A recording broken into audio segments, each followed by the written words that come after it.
नमस्कार विद्यार्थी मित्रांनो, इन्फिनिटी स्पर्धा परीक्षेच्या वतीनं मी सागर सोनवणे तुमच्या सगळ्यांचं स्वागत करतो.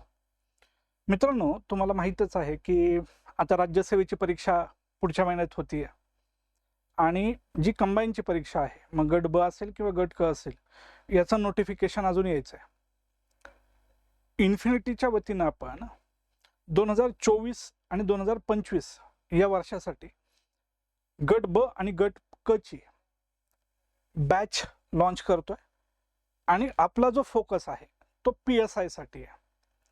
आपण जी बॅच सुरू करतोय ती ध्येय वर्दी या नावाने आपण एक बॅच सुरू करतोय. अर्थात महाराष्ट्रभरातल्या ज्या मुलांना आणि मुलींना PSI ची तयारी करायची आहे, ज्यांचं ध्येय PSI होण्याचं आहे, ज्यांचं ध्येय वर्दी मिळवण्याचं आहे, अशा विद्यार्थ्यांसाठी ही आपली ध्येयवर्दी बॅच आपण सुरू करतोय इन्फिनिटीच्या वतीनं. मग ही बॅच कशी असेल, ह्या बॅचची वैशिष्ट्य कशी असतील, अभ्यास कशा पद्धतीने करून घेतला जाईल, ही सगळी माहिती आज मी तुमच्यापर्यंत देणार आहे, जेणेकरून तुम्हाला सुद्धा एक आयडिया येईल की आपण कशा पद्धतीनं अभ्यास केला पाहिजे आणि इन्फिनिटी बरोबर आपण कशा पद्धतीनं पुढे गेलं पाहिजे. ठीक आहे मित्रांनो, जसं मी मगाशी म्हणलं, ह्या आपल्या बॅचचंच नाव आहे ध्येयवर्दी आणि ज्याला आपण PSI साठी फोकस करतोय.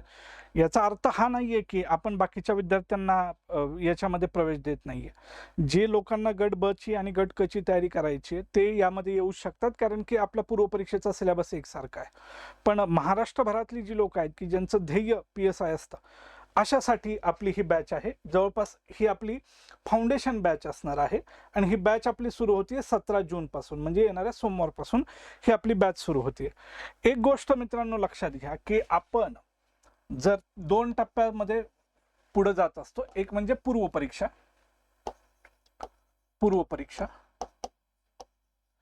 आणि दुसरी आहे मुख्य परीक्षा. आपली जी बॅच आहे फाउंडेशनची, ही बॅच पूर्व परीक्षेच्या दृष्टीने सुद्धा महत्त्वाची आहे आणि मुख्य परीक्षेच्या. म्हणजे आपण फक्त पूर्व परीक्षेला फोकस करत नाहीये, फक्त मुख्य परीक्षेला नाही, तर आपण एक इंटिग्रेटेड बॅच म्हणून याच्याकडे पाहतोय. आपण जर सुरुवातीची तयारी करतोय सुरुवातीपासून, तर पूर्व परीक्षा कशी पास करायची हे आपल्याला त्यामध्ये बघायचं आहे. आणि पूर्व परीक्षेचा अभ्यास झाल्यानंतर मुख्य परीक्षेमध्ये, मग ज्यामध्ये मराठी असेल, इंग्रजी असेल, याचा सुद्धा आपल्याला अभ्यास करायचा आहे. आणि आपल्यासमोर जी टीम असणार आहे ती सुद्धा फार इम्पॉर्टंट रोल प्ले करणार आहे. कारण की जो आपल्याला अभ्यास करायचा, म्हणजे जसं आपण म्हणू की पूर्व परीक्षेचा, मी इथं लिहितो, पूर्व परीक्षेला इतिहास आहे, दुसरं अर्थव्यवस्था आहे, त्यानंतर आपण म्हणू राज्यघटना आहे, 4 नंबरला आपण म्हणू सामान्य विज्ञान आहे. ठीक आहे. त्यानंतर आपण म्हणू गणित किंवा अंकगणित, त्यानंतर बुद्धिमत्ता, भूगोल, बरोबर. आणि अजून एक घटक आपला राहतोय तो म्हणजे चालू घडामोडी. मी मुद्दामून इथं मित्रांनो पूर्व परीक्षेचा अभ्यासक्रम लिहिलेला आहे. अर्थात तुम्हाला सगळ्यांना माहिती आहे पूर्व परीक्षेचा अभ्यासक्रम काय आहे, मुख्य परीक्षेचा अभ्यासक्रम काय आहे, पूर्व परीक्षेला किती प्रश्न विचारले जातात, मुख्य परीक्षेला किती प्रश्न विचारले जातात. पण मला तुम्हाला हे कन्व्हिन्स करायचं आहे की इन्फिनिटी बरोबर जर तुम्हाला अभ्यास करायचा असेल, जर तुम्हाला यावर्षी पूर्व परीक्षा पास व्हायची असेल, जर तुम्हाला मुख्य परीक्षा पास व्हायची असेल, तर कोणत्या गोष्टी फोकस केल्या पाहिजेत आणि इन्फिनिटीच्या बॅचमधून काय तुम्हाला मिळेल.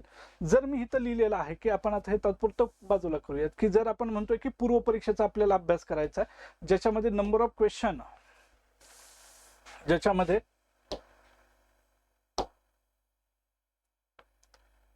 नंबर ऑफ क्वेश्चन हे 100 आहेत आणि त्याचे जे मार्क आहेत ते सुद्धा 100 आहेत. जर तुम्ही आपण अभ्यास करतोय इतिहासाचा, बरोबर, आणि जर तुम्ही इन्फिनिटीची बॅच जॉईन करताय वर्षभराची, ज्याच्यामध्ये आपण पूर्व परीक्षा आणि मुख्य परीक्षा अनुषंगानं 700 ते 800 तास आपलं टीचिंग असणार आहे. किमान 800 तास तरी आपण टीचिंग करणार आहे सगळ्या विषयांचं पकडलं तर, बरोबर. जर इतिहासाचा जर आपल्याला अभ्यास करायचा तर पहिला आपण त्याच्यावर फोकस करणार PYQ वर. म्हणजे की प्रिव्हियस इयर क्वेश्चन काय आहेत आतापर्यंत, गेल्या वर्षी कोणते प्रश्न विचारले गेलेले होते इतिहासामध्ये, कोणत्या टॉपिकवर विचारले गेलेले होते, मग असे 5 ते 6 वर्षाचं ॲनालिसिस आपण वर्गातच घेणार. टॉपिकच्या कोणत्याही टॉपिकच्या सुरुवातीला पहिलं त्या टॉपिकचा ॲनालिसिस होईल की का हा टॉपिक का महत्त्वाचा आहे आणि या टॉपिकमधून आपल्याला कोणते महत्त्वाचे मुद्दे घेऊन जायचे आहेत. आणि हे सगळ्या विषयांच्या बाबतीत होईल, तेच इतिहासाच्या बाबतीत होईल, तेच अर्थव्यवस्थेच्या बाबतीत होईल, तेच राज्यघटनेच्या बाबतीत होईल, सामान्य विज्ञान असेल, गणित असेल, बुद्धिमत्ता असेल, भूगोल असेल आणि चालू घडामोडी असेल. एक गोष्ट लक्षात घ्या मित्रांनो, की सर माझं मराठी खूप चांगलं आहे, सर माझं इंग्रजी खूप चांगलं आहे. चांगली गोष्ट आहे, मराठी इंग्रजी चांगलं असायला पाहिजे, त्यामुळेच तुम्हाला पोस्ट मिळेल. परंतु सगळ्यात महत्त्वाची गोष्ट आहे की जोपर्यंत तुम्ही पूर्वपरीक्षा पास होत नाही तोपर्यंत मुख्य परीक्षेला तुमचा कितीही चांगला अभ्यास आहे तो तितका महत्त्वाचा नाही आहे. आपल्यासाठी आत्ता महत्त्वाची गोष्ट ही आहे की मी पूर्वपरीक्षा कशी पास होईल, पूर्वपरीक्षा पास झाल्यानंतर मी मुख्य परीक्षा कशी पास होईल, मुख्य परीक्षा पास झाल्यानंतर माझं ग्राउंड कसं चांगलं असेल किंवा मुलाखत मी कशी चांगली देईल. त्यामुळे त्या टप्प्यावर जाऊन आपल्याला प्रत्येक गोष्टींचा विचार करायचा आहे. आणि इन्फिनिटीमध्ये ती सर्वोत्कृष्ट टीम तुमच्याजवळ आहे. म्हणजे वैयक्तिक मी इतिहास आणि भारतीय अर्थव्यवस्था हे विषय शिकवत असतो आणि माझा प्रयत्न हाच असतो, मी नेहमी वर्गात विद्यार्थ्यांना म्हणत असतो, मी बिटवीन द लाईन जर काय प्रश्न विचारले गेलेले आहेत आणि काय प्रश्न विचारले जाऊ शकतात एखाद्या टॉपिकवर, त्या अनुषंगाने आपण चर्चा करत असतो. 1857चा जर मी टॉपिक शिकवत असेल तर 1857 वर आतापर्यंत काय प्रश्न विचारले गेलेत आणि काय प्रश्न विचारले जाऊ शकतात आणि तुम्ही कोणत्या गोष्टी महत्त्वाच्या ठेवल्या पाहिजेत. जर मी अर्थव्यवस्था घेत असेल तर जीडीपीचं महत्त्व काय आहे, किंवा आपण म्हणतो की दर महिन्यात 2 महिन्यांना आपण म्हणतो की तुमचं पतधोरण येतंय, मौद्रिक धोरण येतंय, मॉनिटरिंग पॉलिसी येते, मग ते मॉनिटरिंग पॉलिसीमध्ये रेपो रेट कमी केल्यामुळं काय होतं आणि ते रेपो रेट वाढवल्यामुळं काय अर्थव्यवस्थेवर परिणाम होतो आणि आपल्याला काय प्रश्न विचारला जाऊ शकतो, ह्या सगळ्यांचा अभ्यास म्हणजेच तुमच्या प्रीचा अभ्यास आहे. पूर्वी मुख्य परीक्षेमध्ये इंग्रजीचं वेटेज कमी होतं, 30 प्रश्न होते, आता 50 प्रश्न केलेले आहेत. मराठीचे 50 प्रश्न आहेत. मी नेहमी म्हणतो की मराठीमध्ये 45+ प्रश्न बरोबर आणता येतात. इंग्रजीचे मार्क कसे वाढवायचे, होतं काय, बरेचसे विद्यार्थी अभ्यास करतात पण मेहनत पण करतात, 7 तास अभ्यास करतात, 8 तास अभ्यास करतात, परंतु अपेक्षित यश मिळत नाही. 1 किंवा 2 मार्कांनी त्यांची प्रिलियम जाते. आपण मेनच्या नंतर बघू. 1 किंवा 2 मार्कांना प्रिलियम जात असेल तर याचा अर्थ हा आहे की तुमचा अभ्यास नाही असा नाही. तुम्ही अभ्यास करताय, तुम्ही जेन्युइन आहात, तासांच्या भाषेत तुम्ही 7 ते 8 तास अभ्यास करताय, परंतु ज्या छोट्या छोट्या चुका आहेत त्या चुका तुमच्याकडून होत आहेत. बऱ्याच लोकांना असं वाटतं की अभ्यासिकेत गेल्यानंतर फक्त पुस्तक घेतलं आणि अभ्यास केल्यानं आपण पूर्वपरीक्षा पास होतो, असं बऱ्याच लोकांचा समज आहे. मला असं म्हणायचं नाही तुम्ही क्लास लावल्यामुळं म्हणजे तुम्ही PSIच होणार, परंतु मी म्हणतोय जर तुम्हाला पोस्ट मिळवायची आहे आणि त्या पोस्टचं नाव आहे PSI आणि ही पोस्ट आहे 15व्या मजल्यावर, जर तुम्ही 15 मजले चालून गेलात तर तुम्हाला ती PSI नावाची पोस्ट मिळेल. आणि आत्ता तुम्ही शून्य आहात असं गृहीत धरा, तुम्ही एक इमारत आहे, ही इमारत तुम्हाला सर करायची आहे, जी 15व्या मजल्यावर गेल्यावर तुम्हाला पोस्ट मिळेल. PSI असेल, ST असेल, ESO असेल किंवा गट ब मधून किंवा गट क मधून कोणतीही पोस्ट मिळवायची असेल, ती 15व्या माळ्यावर आहे आणि तुम्ही आत्ता तळमजल्यावर उभे आहात. तर इन्फिनिटी तुम्हाला कुठपर्यंत घेऊन जाऊ शकतं, 10व्या माळ्यापर्यंत घेऊन जाऊ शकतं. क्लास का लावायचा, बॅच का करायचे, क्लास यासाठी लावायचा. पहिली महत्वाची गोष्ट क्लासमुळे होतं की आपण जो अभ्यास करायला 6 ते 7 महिने आपण एखादी गोष्ट वाचायला, समजून घ्यायला आपला वेळ जात असतो, तेच आपल्याला क्लास कमी कालावधीमध्ये एखादी संकल्पना समजून सांगते. मुद्दा क्रमांक 1 म्हणजे संकल्पना क्लिअर होत जातात. दुसरी महत्वाची गोष्ट, क्लास केल्यामुळे आपल्याला कळतं की कोणत्या टॉपिकचं महत्त्व किती आहे, त्याचं वेटेज किती आहे, हे आपल्याला त्यातून कळतं. क्लासमुळे आपल्याला कळत असतं की बाजारामध्ये असणारी स्पर्धा, कॉम्पिटिशन किती आहे आणि त्या स्पर्धेमध्ये आपण कुठं आहोत. इन्फिनिटीचा हे उद्देश आहे की विद्यार्थ्यांना त्यांच्या पोस्टपर्यंत घेऊन जायचं. फाउंडेशन कोर्सचा हा उद्देश आहे की जास्तीत जास्त रिझल्ट तुमच्यापर्यंत घेऊन यायचं. जसं आपण पाहतो आता बघा, PSIच्या मुख्य परीक्षेचा निकाल लागलेला आहे. मॉक इंटरव्ह्यू आता आपले सुरू होत आहे 17 तारखेपासूनच. आपली बॅच पण फाउंडेशनची 17 तारखेला सुरू होती आणि जे मुख्य परीक्षा पास झालेत त्यांचे मॉक इंटरव्ह्यू पण आपण सुरू करतोय. वेटिंग लिस्ट आहे आपल्याजवळ की कशासाठी, आमचे मॉक घ्या म्हणून. म्हणजे परीक्षेच्या प्रत्येक टप्प्यावर इन्फिनिटी तुमच्या सोबत असणार आहे. मग ती पूर्व परीक्षा असू देत, मुख्य परीक्षा असू देत किंवा मुलाखतीचं मार्गदर्शन असू देत. आपण जे नाव ठेवलेले ध्येयवर्दी ते त्याच उद्देशाने ठेवलेले आहे. जे सुरुवातीपासून अभ्यास करणारी लोक आहेत, म्हणजे की आता सर ग्रॅज्युएशन आता सुरू झाले, टार्गेट 2025चा आहे कंबाईनचा, त्याच्यासाठी सुद्धा ही बॅच आहे. मुळापासून सुरुवात करता आली पाहिजे. आणि सर 2 वर्ष झाला अभ्यास करतोय, 3 वर्ष झाला अभ्यास करतोय, थोड्या मार्कानं झाली आहे परीक्षा, 1 मार्क वाढवण्यासाठी सुद्धा ही बॅच आहे. तुमचा 1 मार्क वाढल्यामुळं जर तुमची प्रिलियम निघत असेल तर हेही तुमच्यासाठी मोठा विजय आहे. कारण की पूर्व परीक्षा पास होणं हीच सध्या सगळ्यात महत्वाची गरज होऊन बसलेली आहे. ठीक, इन्फिनिटी याच्यावर काय करताय, काम करताय. मग आपण त्या विषयाचे उत्तम, मी जसं तुम्हाला म्हणलं बघा, PYQ आहेच आहे. दुसरी महत्वाची गोष्ट मी सांगत असतो म्हणजे वाचन. वाचन हे महत्वाचं आहे. हे मलाही मान्य आहे, तुम्हालाही मान्य आहे. आपल्याला आयोगानं, महाराष्ट्र लोकसेवा आयोगानं, बरोबर, महाराष्ट्र पब्लिक सर्व्हिस कमिशननं आपल्याला फक्त एकच गोष्ट दिलेली आहे, ती म्हणजे अभ्यासक्रम. बरोबर, अभ्यासक्रमाच्या व्यतिरिक्त आयोगानं आपल्याला काहीच सांगितलेलं नाही. आयोगानं कोणतं पुस्तक, कोणत्या विषयासाठी कोणतं पुस्तक घ्या हे आयोगानं सांगितलेलं नाही. कोणते सराव पेपर घ्या सोडवा हे आयोगानं सांगितलेलं नाही. तर पहिली गोष्ट आपल्यासाठी ही महत्वाची आहे की आपल्याला अभ्यासक्रम तोंडपाठ असला पाहिजे. आणि मी त्यामुळेच जे सुरुवातीला तुमच्याशी बोलत असताना अभ्यासक्रमच लिहिला. मला तुम्हाला जास्त गोड गोड बोलायचं नाहीये, कारण की जास्त गोड गोड बोलून ऍडमिशन होतील पण रिझल्ट नाही येणार. मला तुमच्याशी मुद्द्याशी बोलायचं आहे. मुद्दे कोणते महत्वाचे आहेत आणि ते कसे क्रॅक केले पाहिजेत. सक्सेस स्टोरीज खूप आहेत, पण त्याच्यासाठी जे कष्ट घ्यावे लागतात ती करणारे लोक फार कमी आहेत. जे यशस्वी झाले त्यांनी ते कष्ट करून निघाले. आम्ही ते फक्त आता युट्यूबवर ऐकत बसलोय. नाही, आता हे ऐका, नाही अशातला भाग नाही, पण रियालिटीवर येऊन काम केलं पाहिजे, जमिनीवर उभं राहून काम केलं पाहिजे, अभ्यासिकेत तेवढा वेळ घाम गाळला पाहिजे. त्याच्यासाठी वाचन महत्वाचं आहे. पहिली गोष्ट आहे अभ्यासक्रमाची, दुसरी गोष्ट आहे PYQ ची, तिसरी गोष्ट आहे वाचनाची, आणि चौथी गोष्ट आहे सरावाची. हे करत असताना तुम्हाला प्रत्येक टप्प्यावर इन्फिनिटी मार्गदर्शन करेल. होतं काय, बरेच लोक जे यशस्वी आहेत त्यांचं भाषण ऐकतात, ऑनलाईन ऐकतात, ऑफलाईन ऐकतात, आपल्या नातेवाईकांपैकी कोणीतरी झालेलं असतं, त्यामुळे आपल्याला प्रेरणा मिळते, त्याची चांगली गोष्ट आहे. पण ती प्रेरणा घेऊन अभ्यासाला सुरुवात करतात, कोणताही XYZ नावाचा क्लास लावतात आणि 1-2 महिन्यामध्ये ते पुन्हा आपल्या मूळ पदावर येतात. कारण की दुसऱ्याकडून उसनं घेतलेलं जे आपण म्हणतो की ध्येय हे जास्त काय टिकत नाही, ते स्वतः आतून आलं पाहिजे. सर मला तयारी करायची, मला PSI व्हायचंय, मला DYSP व्हायचंय, मला कलेक्टर व्हायचंय, किंवा मला पोलीस शिपाई व्हायचंय. आणि हे आतून ज्या वेळेस येत असेल त्यावेळेस तुम्ही त्या रिझल्ट ओरिएंटेड जास्त असता. रिझल्ट ओरिएंटेड राहणं आणि योग्य मार्गदर्शन मिळणं हे फार महत्वाचं आहे.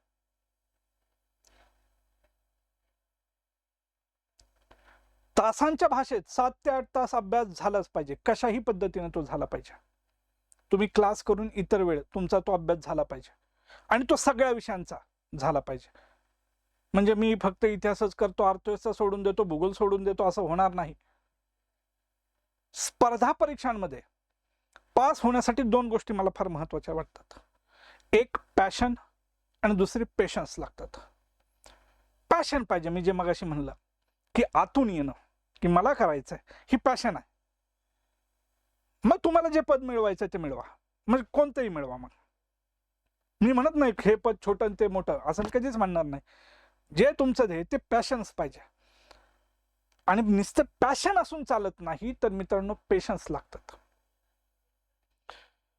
आपली म्हणजे ती MPSC असू देत किंवा UPSC असू देत, नावातच आहे स्पर्धा परीक्षा, कॉम्पिटिटिव्ह एक्झाम आहे ही स्पर्धा परीक्षा.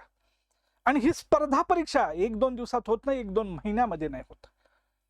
ते टप्प्याने जावं लागतं आपल्याला. पूर्व परीक्षा, मुख्य परीक्षा, ग्राउंड आहे, मुलाखत आहे, टप्पे आहेत. आणि हे 2 महिन्यात नाही, 1-1.5 वर्ष लागतात. मग ह्याच्यातून जायचं असेल तर पेशन्स लागतात. प्री पास केली, मेन्स पास केली, ग्राउंड दिलं, मुलाखत दिली, पण अंतिम यादीत नाव नाही. पुन्हा पुढच्या वर्षी पूर्वपरीक्षा, पुन्हा नव्यानं प्रयत्न. पेशन्स पाहिजेत. ह्या दोन गोष्टी ज्याच्या जवळ आहेत किंवा जिच्या जवळ आहेत त्यांनी इन्फिनिटीमध्ये यावं. आपण स्पर्धा परीक्षा परीक्षेच्याच अर्थानं पाहणार. आपण पूर्व परीक्षा क्रॅक करण्याच्या दृष्टीने विचार करणार आणि अंतिम यादीमध्ये माझं नाव कसं असेल याच्यावर आपण काम करणार. उधार घेतलेली प्रेरणा जास्त दिवस टिकत नाही. त्यामुळं अवसान तुम्ही किती आणू शकता, पण जोपर्यंत तुम्ही ग्राउंडवर काम करत नाही. आपण पाहतो ना, जर तुम्हाला क्रिकेटची आवड असेल तर एखादा खेळाडू नेटमध्ये चांगला सराव करत असतो, पण ज्यावेळेस ऍक्च्युअल मॅच खेळायला येतो त्यावेळेस त्याच्याकडून काय होतं की विकेट लवकर जाते. अशा वेळेस कॅप्टन त्याच्यावर विश्वास ठेवतो की तो नेटमध्ये चांगली प्रॅक्टिस करतोय, एक ना एक दिवस तो चांगला खेळेल आणि त्याची एखादी इनिंग त्याचं नव्यानं करिअर उभं करू शकते. नेटमध्ये प्रॅक्टिस चांगलीच असायला पाहिजे, तर तुम्ही रिझल्ट ओरिएंटेड जाऊ शकता.